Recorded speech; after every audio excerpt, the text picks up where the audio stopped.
Something is happening right now, and I don't think people fully understand how serious this could become because this isn't just about gas prices going up anymore. This is starting to look like a global fuel squeeze, and it's spreading country by countries. And the part that should really get your attention, it's all tracebacks to one single pressure point, the Strait of Hormuz. Now, if you don't know why that matters, roughly 20% of the world oil flows from that narrow stretch of water. So when that gets disrupted, even partially, you don't get these headlines. You get real consequences. And we're now about 1 month into this conflict involving the US, Israel, and Iran. And what we're seeing right now is no longer just potential risk. It's already happening.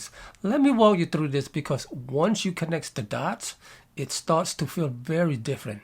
Start with the Philippines. They officially declare a national energy emergency.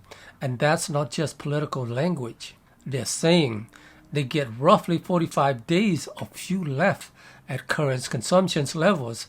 That's not a lot of breathing rooms. At the same time, diesel prices there have basically doubled since the start of the year. You got jeepney drivers who are essential to daily transportations going on strike because they literally can't afford to operate.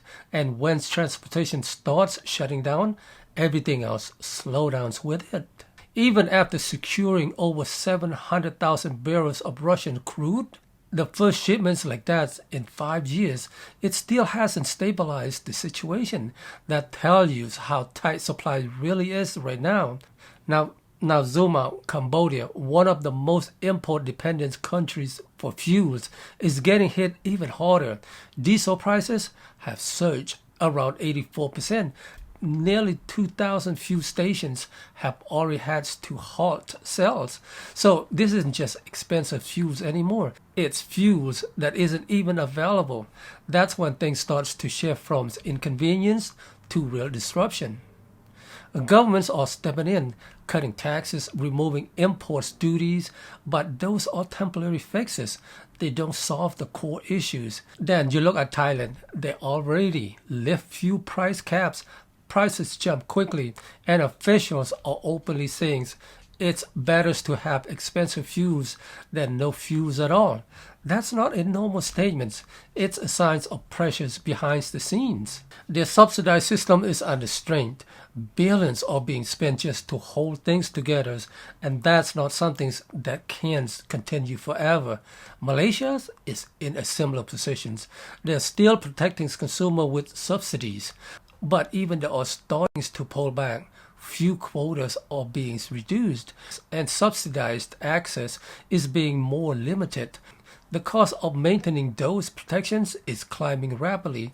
So even stronger economies are starting to feel the pressure. Now here's where it becomes more serious. This isn't just about transportations anymore. This is starting to affect everyday's life. Take India. Around 60% of their cooking gas is imported, and about 90% of that flows through the Strait of Hormuz. So when supplies gets disrupted, it doesn't just impact driving, it impacts cooking, restaurants, hotels, and factories. Operations slow down, business close, jobs are affected. And once the chain reaction starts, it spread quickly.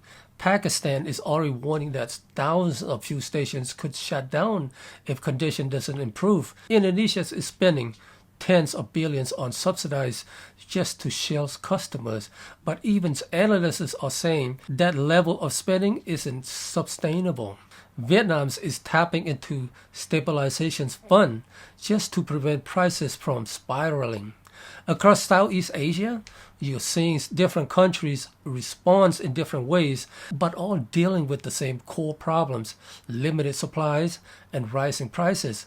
That uneven response actually highlights how fragile the system is. Some countries can delay the impact, others feel it immediately, but eventually everyone going to feel it.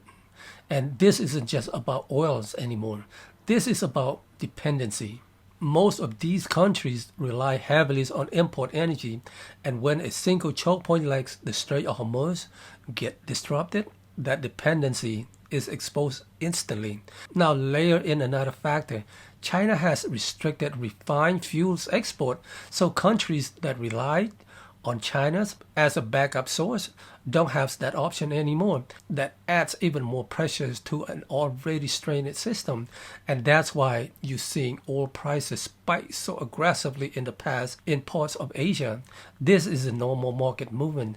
It's a system under stress. So now the real questions becomes, what happened if this doesn't resolve quickly? Because right now there's no clear solutions in sight. Tensions remain high. Deadlines are being pushed, and every additional days keep pressure on global energy flow. Governments are stuck making difficult choices. Do they keep spending billions to protect consumers, or do they let prices rise and deal with the consequences?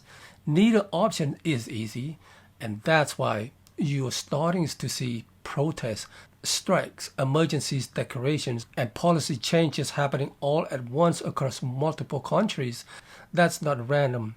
That systemic pressures building. So when you step back and look at the full picture, this isn't just another news story. This is a moment where something's fundamentals is being tested. Energy system, supply chain, and economic resilience. And if this situation continues, it won't stay contained to one region. It spreads. Higher global oil prices, more inflations, more economic pressures, and faster reactions across markets. So yes, this is one of those moments where it's worth paying attention early. Because when energy starts getting restricted, everything else follows right behind it.